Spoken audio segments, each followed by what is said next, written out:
Bye, guys. All right. Hello. Hi, Melissa. How are you? Great. I'm doing really well. How are you, Eliza? I'm good. I'm good. I'm really so happy that we were able to do this today because it just seems like such an important time for us to be maybe talking to an expert about how to manage stress and how to increase our motivation. Um, just while we're waiting, we're going to give people a couple of minutes to gather. But while we're waiting, I thought we could ask everybody who has joined us already, as the early birds, if they could put down in the comments on the Facebook Live just one word to describe how they're feeling today. And we'll just give everyone a second to kind of do that, just to get ourselves into the right mindset, and then we will get started. But I'm glad that we are getting the opportunity to do this. Just for everybody, as you're gathering, by way of introduction, I'm Eliza Freud. I'm the founder and CEO of She Speaks, and I am so excited to have with me today Melissa Wallach, who is a mindset and transformation coach. Melissa, can you tell people a little bit about yourself and kind of what type of work you do? Yes, for sure. So over the past 23 years, I have really focused on helping people make change. And that could have been a medical change or a trauma, an unexpected change that they did not choose, or a change that they did decide, like, it's time for me to change my career. My health needs some support, right? Or, wow, I need to communicate better in my relationship. So what I really saw in my whole career is that mindset and awareness are really so important when we are creating a foundation for Right. change, right? Mm-hmm. Because we are all more resilient than we realize. And the trick is, how do we tap into that? How do we access that resilience and that inner wisdom so we can make real sustainable change? And right now, you're right. There's a lot going on in the world. Mm-hmm.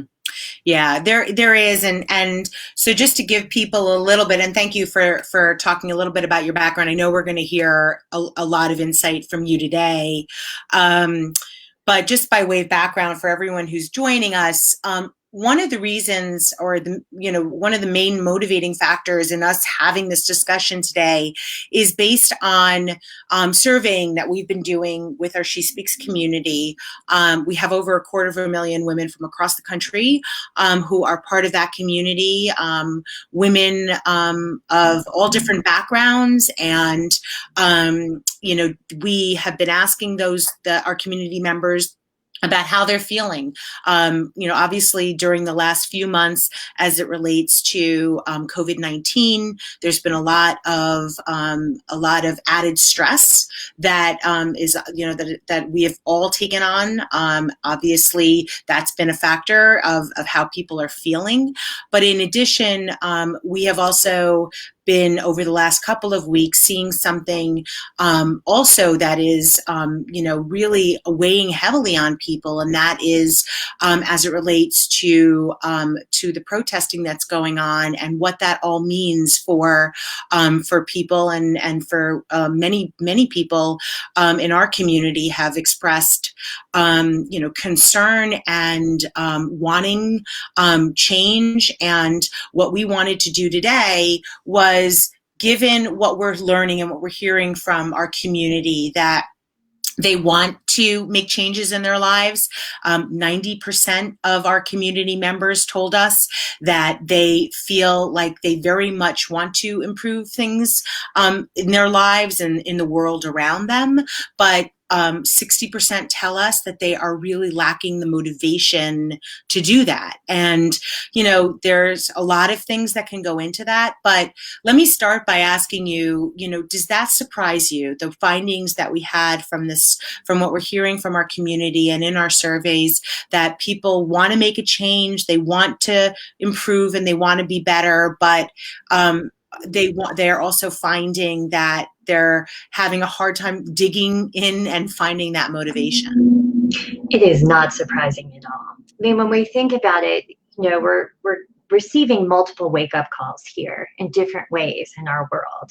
And we hear, especially on social media and through friends, like, this is our opportunity, right? Like, I'm going to write a book. Mm-hmm. Um, great for those people, right? But I'm going to lose weight. I'm going to write a book. I'm going Mm-hmm. to clean out my whole house, right? I'm hearing this from clients, all of these really big goals. Mm-hmm. But when in reality, we're already adding to a pretty full plate.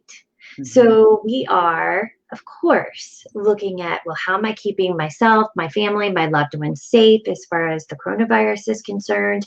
And now we have, so much coming up as far as social justice and equality. And we're looking at that piece like, oh, what am I supposed to do here? What do I say? How do I act? So multiple situations really requiring decisions and problem solving. And I think we get frozen, right? Mm-hmm. We can get into a place of decision fatigue and overwhelm. Mm-hmm. And a lot of people may not realize that they've hit that place.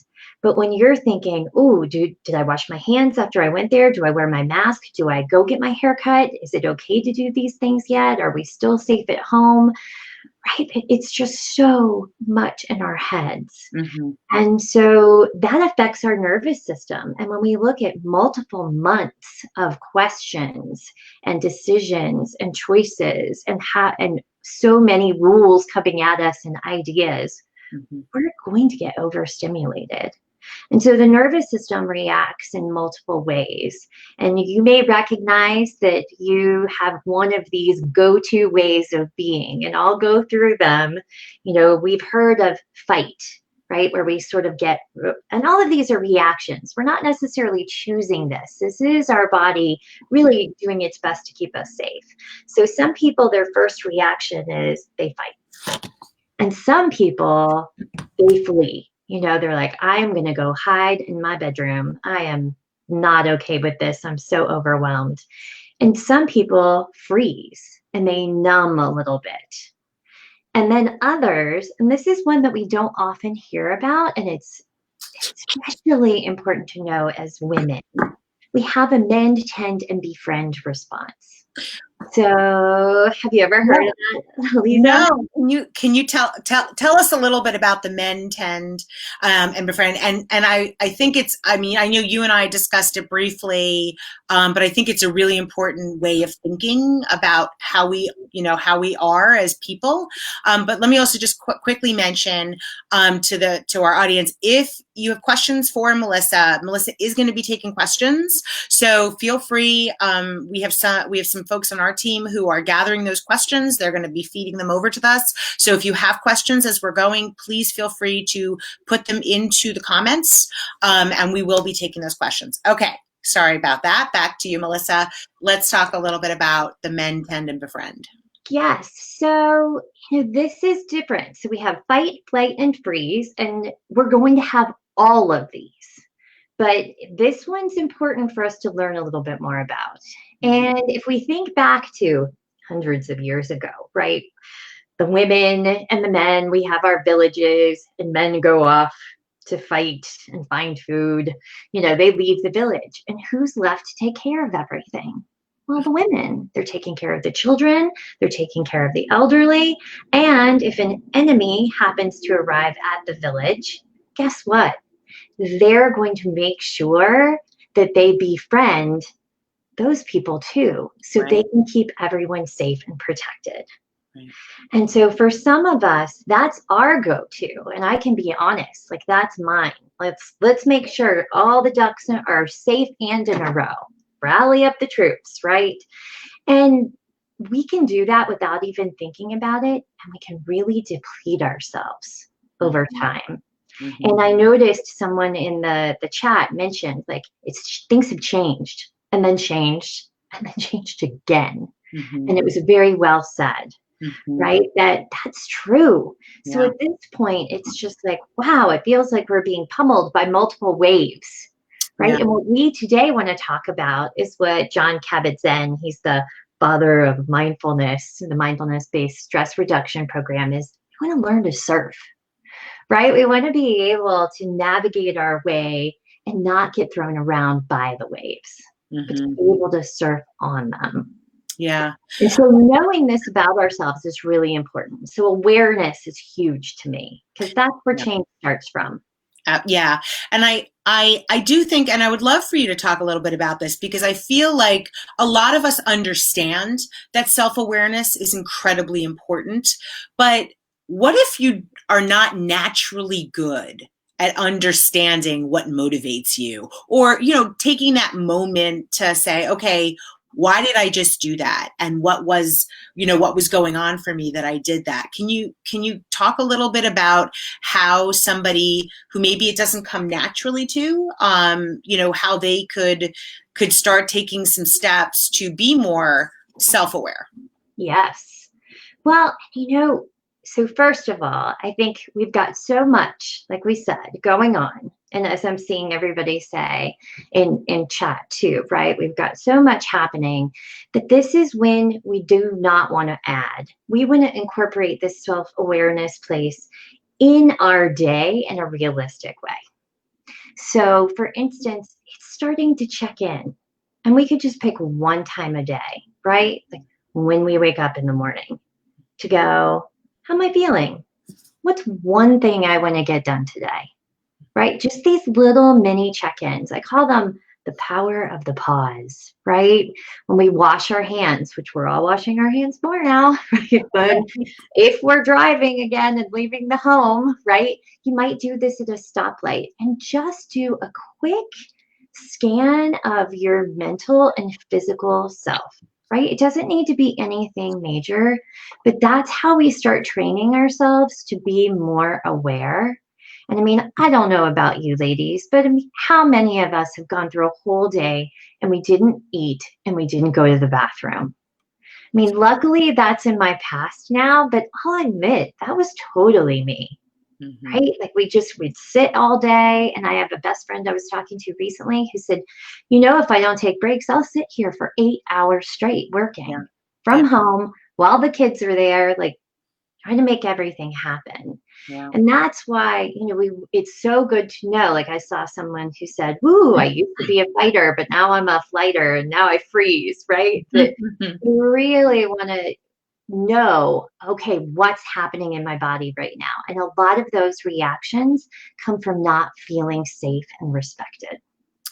So can we talk you made a point earlier about this notion of, and I guess somebody mentioned that there's been so much change, right? There's so much going on and so different from what we are used to, right? We are used to a certain way that our lives work. And now over the last several months, that, or 3 months or so, that has changed.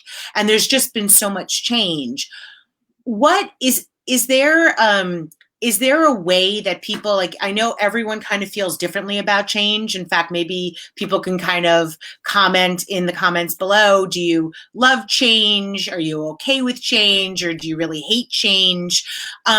This idea of change, I think, is a really interesting one, in terms of how we do deal with what's coming at us.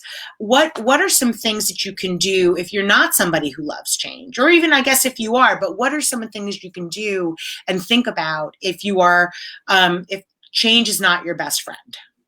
Right. And we'd love to hear, and I'm seeing some women say, right, like Emily said, put your oxygen mask on first. Mhm. And that's a great, yes, people will say you can't pour from an empty cup. Although I think I figured out how to pour from an empty cup and I can't recommend it, right?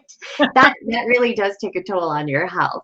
But so that's why what we're looking at is creating a foundation of awareness and even self-care, right? Because if we are finding that we have energy and we're not totally depleted taking care of other people, we have more, I call them brain dollars, but essentially we have more in time and energy to handle when change comes our way.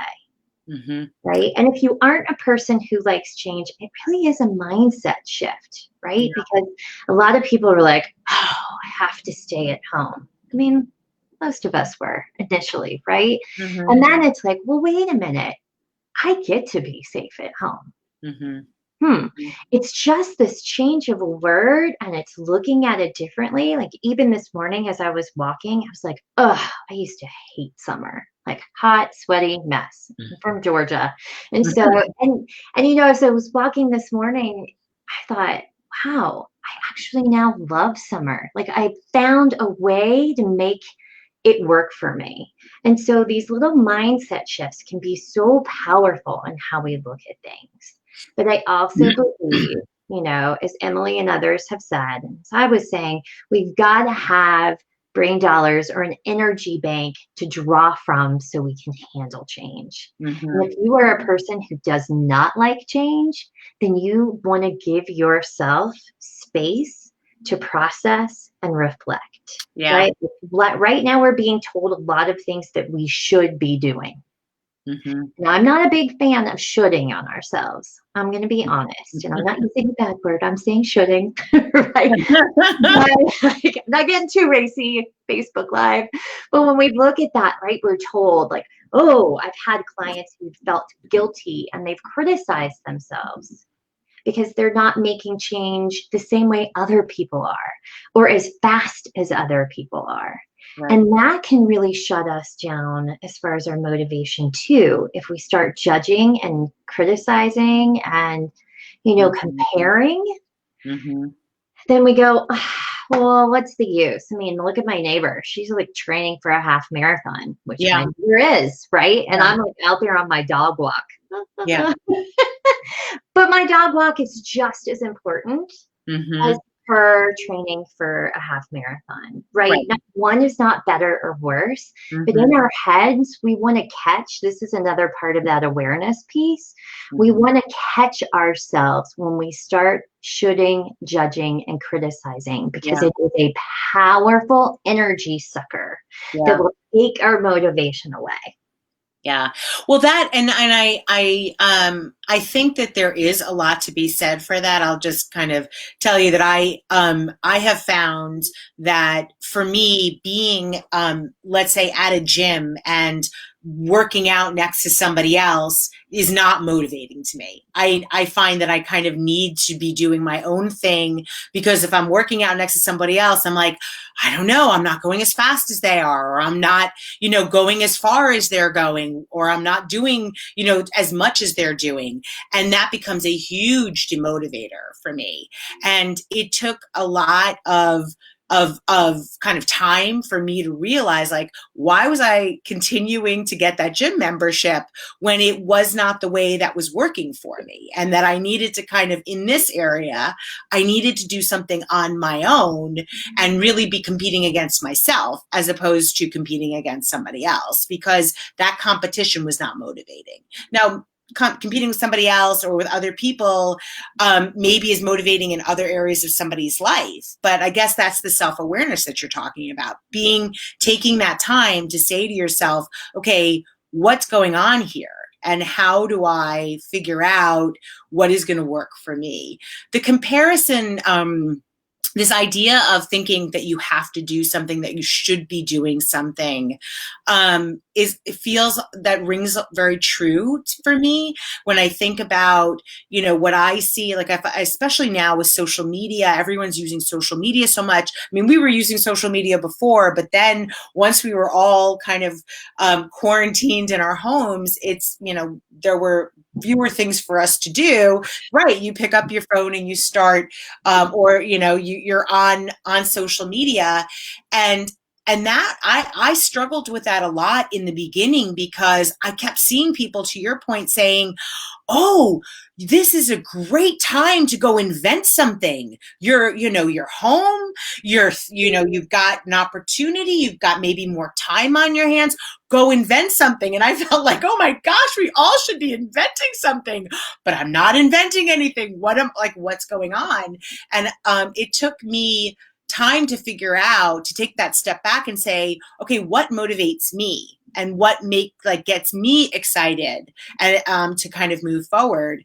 And it's that self-reflection. I think there's being able to do that self-awareness that seems like you were talking about earlier. So what other things in terms of, taking, so you said before that if you take take some moments through your day where you actually stop and think, are there things that we should be thinking about? So let's say we take that moment, we're washing our hands more, we're sitting at a light or something. What should we be thinking about? That's when I would really simplify it. And I'm seeing people say, like, is there good stress? And yes, there is, Destiny, and we'll get to that. And Emily, hopefully this starts to answer some of your questions as far as, we really have multiple categories where we can look at how stress and change and that shutdown or that men tend to befriend response pop in. And I think one of the easiest, and it's why it's behind me, is like, take a breath. Just simply slow it down, right? And I also think as women, we have a tendency to just keep taking more and more on. And this is where that self-awareness piece, even that you mentioned, right? Some people are really competitive. So knowing how many steps they have and, working out in a class or at the gym, like that sort of thing really motivates them. And for others, it does shut them down, like you mentioned. And this is important even in life. Are you a person who keeps filling your plate, right? Do you keep adding? And we have so many plates spinning. But when we think about that, I love this quote, right? It's about multitasking essentially. But if we chase two bunnies, not that we're going to chase bunnies, but if we chase two bunnies, we're going to catch none, right? So women have a very highly developed prefrontal cortex at the front of their brain. And so we're great task switchers. Multitasking is not real. And when we multitask, we add a lot of stress onto our system and we are depleting and actually hurting our brain. And so if we can focus on one thing at a time, one, it increases productivity significantly. And two, it lowers the stress, lessens how much energy we take so we have energy to go do something else. So I think being really intentional is very important, right? So I think picking out our priorities each day. And when we say priority doesn't mean 10. Ladies, right? Like we have a tendency to really have this. I just sometimes think of it as our eyes are too big for the amount of time we have in a day. Right. Instead of eyes too big for our stomach. And so really, especially right now, with everything that's going on, if we can simplify and prioritize a little bit more and really choose how you want to spend your energy. And in that, choose one thing every day that's nourishing for you. Yeah. Right? That's so important. And if that's, that you start to freak out, right? We've all had those moments where we start to freak out and the thoughts and the stories start going through your head, right? You may catastrophize or magnify or start fortune telling and coming up with 20 scenarios of how bad a situation could turn out. That's that awareness piece again. Catch it, right? Notice it. And this takes practice. This is the work I do with people, right? But even starting to notice like, oh, I'm going there, and have tools that we can then shift. And I know that's what we really, that's the next part. So we're like laying the foundation here. Well, is there a litmus test you talked about the fact that you should have something in your day that is nourishing, right? What is there a litmus test to kind of help you determine what is nourishing for you? What is something that actually is useful for you as a person? Is that just asking yourself a series of questions? Is it a gut feel? Is there a way to kind of help yourself understand that?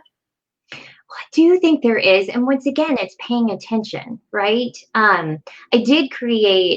I've created sort of a self-care foundation that we'll talk about in a little bit, because there are things that we just know are inherently nourishing for our bodies, right? So there are certain things, like a healthy meal, that's going to give you energy, right? And for some of us, it's really checking in, like going out in nature is research wise, we have seen that that is a major support as far as the nervous system and nourishing and resetting our system, right? Even 5 minutes. I mean, I have a client that I literally just have her walk to the mailbox and back, Mm-hmm. Mm-hmm. right? Or walk into your yard and take off your shoes and be barefoot and feel the ground and the sunshine. You don't have to spend a lot of time. But this, once again, does come back to your self awareness and your inner knowing and listening to your body too. Mm-hmm. I mean, I can give some set things that I know are going to help. Like I said, going into nature, a little bit of exercise, a good move, well, I was going to say, yeah, I'm going to switch that, but movement. And then what was coming through was like a fun movie, right? Anything, Right. something that like makes you laugh, Yeah. right? So if we look at what you like, are you a person who likes to listen to things? Are you a doer? Are you somebody who likes to watch things? Right? Think about that even right now. What is it, right? Because if you're somebody who likes to watch things, have your go-to fun movies. Like have that list already made for yourself, right? Like, Mm-hmm. oh, I'm going to watch Princess Bride. Okay, here I go. Right? Oh, I need to cry. I'm going to watch Steel Magnolias. Whatever it is for you, Yeah. right? Or if you're a podcast person, oh, I'm going to listen to Brene Brown, or I'm going to listen to the TED Hour, or some of those they're funny ones too. But I'm not a huge podcast person, so I can't say. But I do love to listen to fun music, right? So knowing what your go-to is, and I know my reactionary go-to is like dark chocolate. Do you have one, Elisa? I'm telling everybody to run out and get dark chocolate now. Well, yeah, but I understand what you're saying, that it is a matter of thinking to yourself, what are some of the things that put a smile on your face, give you energy, and really kind of making sure that you have some points in your day where you can do that. And you mentioned this earlier also, the idea of even just changing up, like if you're stuck, right? You're stuck with something, just changing your perspective, like getting up and physically going and walking someplace else. And you're truly just changing your perspective by doing that. You're physically getting up and moving, and there is something about that, I think, that does stimulate a different way of thinking. So I know, like, I learned a long time ago that if I'm struggling with something, I'm stuck with a particular problem, and or I have to get something done, and for some reason I just can't figure out the motivation to make it happen. I have found for myself that picking myself up and moving someplace else in the room, in the wherever it is that I am, it does wonders in terms of just kind of shifting how your brain is thinking about it. So there is, I guess that's, as your point, as you mentioned earlier, there's that taking that time to think about it, to know that each day you need something that nourishes you, to your point earlier, and that you actually take some time to make sure to sort of not schedule it. I don't want to say make it sound stressful, but that you have it in your day. Well, I like the idea of creating some rituals or routines, or even when you're first starting a habit, really research shows that schedule it each day for 2 to 5 minutes, right? Mm-hmm. Like you don't think 2 minutes is very long, but that's how we start to wire it in and establish a really strong habit. It's not like going to the gym for 2 hours one day a week. It's moving for 5 minutes a day, 7 days a week. That's where we really see the sustainable change come from. And then you feel accomplished, right? If we feel accomplished, then we start to feel good and more motivated to do more. And that's what we really want to look at, right? So I like the idea, if you know what, you want to start moving more, put your clothes and your shoes right by your bed so you will trip over them when you get up in the morning, so you can go do that. Or if you want to start journaling or reading a book, put those somewhere like make your bed and put the book or the journal right on top of the bed. So to unmake the bed and get into it at night, it's right there. Right. And make this simple for yourself. And that's, that's what we really want to do. And I love it. Emily said 2 minutes, I can do it. Right? Right. 2 minutes. Right. But it does. I do think it's nice to pair it with something that you already do. Yeah. Right. So pair it with a shower. Although I don't know, some people aren't showering as much some days because we're not going anywhere. But pair it with breakfast or bedtime or lunch or dinner. Like pair it with something that you already do, so it has an anchor. Mm-hmm.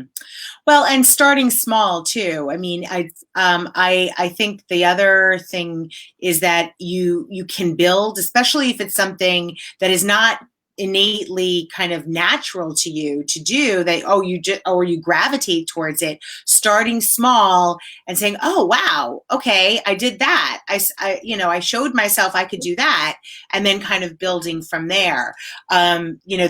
That has been for me with, just being more physically active, especially once we all started staying at home and you're just not moving around as much as you used to, going to an office or going to meetings, going to take your kids places. I mean, it's just, you've really reduced the amount of physical activity. And so for me, when I said, okay, I've got to get a handle on this, I've got to start doing more physical activity, because so much of that has been reduced since we've been in, under stay-at-home orders. And I had to start small, like a small thing. And then I was like, oh, I was able to do that small thing yesterday. Why don't I do that today and see how I can build on it? And for me, that helped a lot. Just like having that it might have been a small little win, but building on that to get to more of what I needed to do. Right. We want to plant seeds, and that's exactly what you were doing. Right. But pick one thing. Please pick one thing. Don't pick 10 things. I have done a lot of workshops, especially with women, on goal setting and clarifying vision and really identifying what you truly want. Right. And most people have these big, lofty goals, and we need to bring them in once again to that smaller, achievable piece. And then we add. Right. So the whole idea, I mean, it would shut me down if I said, oh, I want to lose 30 pounds. Oh, that's going to send me straight to my chocolate that I've already admitted that I like. Right. But if it was like, you know what, I'm just going to make sure that I go up and down the stairs every hour because I'm sitting in front of a computer all day. Right. Or that I kind of boogie, I dance while I'm doing all the stuff in the kitchen, because it feels like some of us are really cooking and doing more dishes. Right. And so keeping all of that in perspective, but I think even here, it is powerful to share, right? To come up with an accountability partner if there's an area of your life that you want to make a little change. And this doesn't necessarily mean your partner or your child. But it might be a really close friend or sister or brother or someone that you can kind of say, hey, this is something that I'm my goal, right? That I'm doing. And then they can sort of be your cheerleader, but we don't need anybody judging. Once again, that's helpful, right? You've mentioned a couple of times this idea that we shouldn't try to take on too many things, and maybe as women we take on a lot, and there's some of us, but this idea of editing and sort of saying, okay, I can't do everything, but let me find the things that I can do. So what are Susan asked, like, what are some of the things that you can do, like ways to be able to say no, right? Because if there is a lot coming at us, we probably are asked to do a lot of different things, whether it's just us asking ourselves to do it or somebody else asking us. What are some ways that we can think about for like better ways to be able to be confident in saying no? Well, so a lot of times I think it's important that first thing in the morning, you've got things clear about what you want to make happen, right? So you have your own agenda, and I like to think of it as an impact list. What's going to make you feel accomplished and impactful that day? So pick out your one or two things. So that way, when someone comes at you and they ask you to do something else, you can really and honestly feel good about it. Go, you know what? That doesn't fit in my schedule today. No. Interesting. And if it's something you really don't want to do, Yeah. don't say anything else. Just leave it there. Right. If it's something you would like to do, you can say, but you know what? I have some time next week. Right. So look at that. Right. Right. But I think even asking, and I have my planner right here by my side, right? Like, ooh, the planner. It's always a great thing to go, you know what? I don't know. Let me look at my planner. Or, Right. you know, I'll get back to you. Right. I'm going to check my planner and see if that will fit in my day. Right. Well, and I love this idea, though. I mean, it's this idea you had of like your own agenda, like thinking, like you get up in the morning and you say to yourself, what do I want to accomplish today? And what is it that I'm going to be doing today?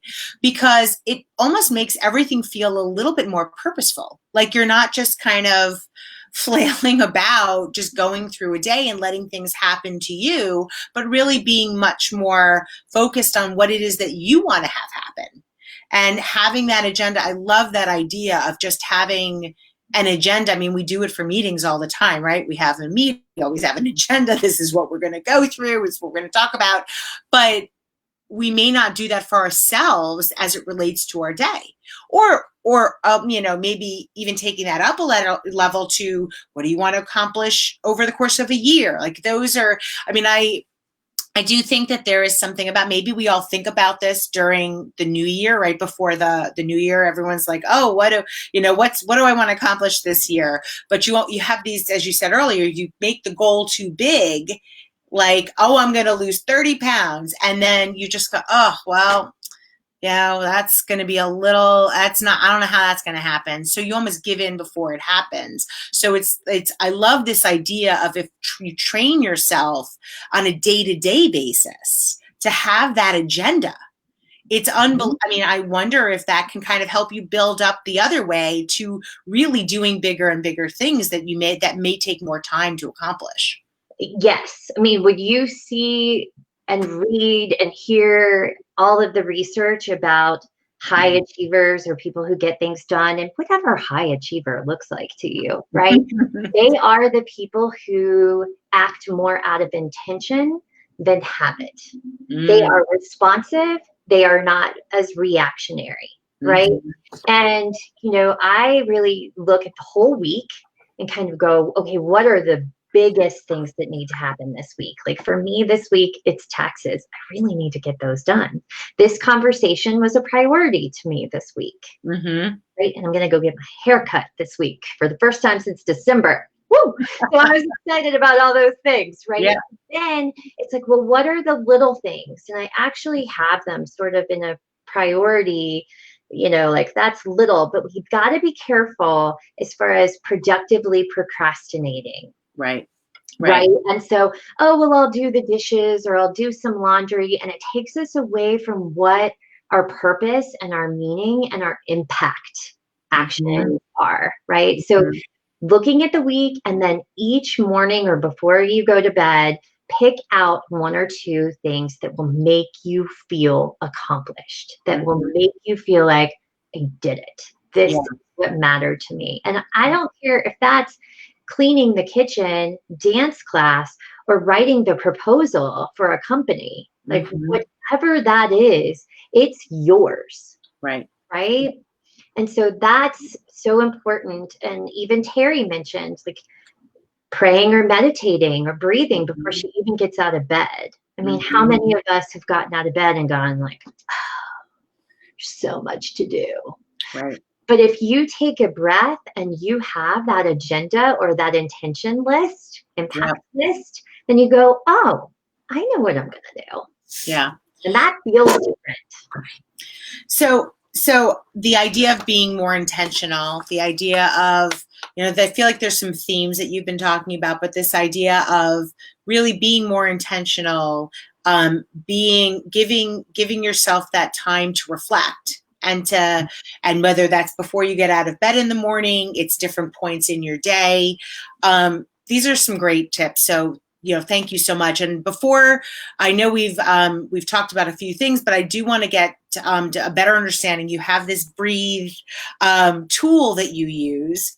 It's right there behind you on your wall. Can you tell us a little bit about what it means, what it stands for? I know it's an acronym. So can you talk to us a little bit about what it means? And then I believe that we're going to give people access to get more information to download information about it. So can you tell us a little bit about what breathe is? Yes. So, when we all get super stressed out, we almost play small. We contract, we get smaller, we shut down. And women have a tendency to do this, right? We just kind of. Mm-hmm. So, breathing, I really think of us breathing and getting grounded and taking up more space, right? Like, let's expand. And I think that's key. And so that's what started with breathe. We also have to use our voice, right? So we breathe. And so in looking at that, I started to, as I was working with people, we set up this mindset idea. And so B is budget your time and your energy. They are valuable. They're priceless. We can print more money, but we cannot just create your time and your energy as much as we want, right? It doesn't work that way. So we want to use it in the best way possible. Resting, right? So many times I need to just tell women, like, please stop. Just have a cup of tea and sit down for a minute. It will make such a difference. Rest and sleep, right?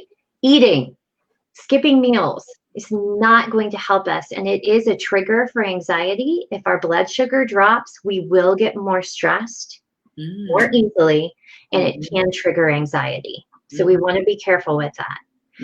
In the middle of the word, that's like the heart of the word. A is attend to one thing at a time. And we've talked about that.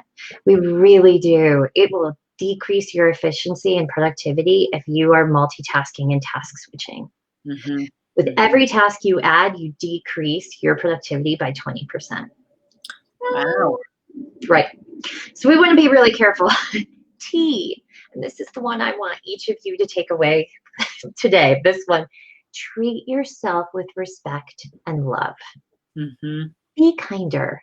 Treat yourself as you would treat your best friend or a little 5-year-old version of you, right? You deserve compassion, especially right now with everything that you're dealing with. Right.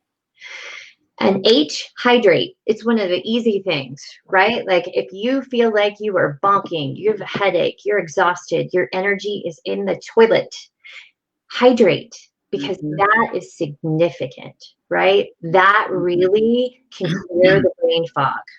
Yeah. So important. And we need the oxygen and the blood moving through our body. And E, exercise. Exercise our brain and body. So it is great to move and to do new things, right? But we want you to feel the power to choose those, right? This is when you get to pick what feels nourishing and good for your body. Right. Well, I love that. I mean, it feels and it also feels like we touched on a bunch of these things through our conversation today. I want to thank you so much, Melissa, for being here. We will share in the comments a link so that people can go download.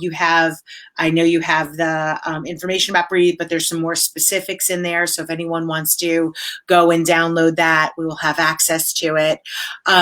Any closing thoughts that you feel like, we should all kind of be thinking about right now, just as we try to de-stress and increase our motivation?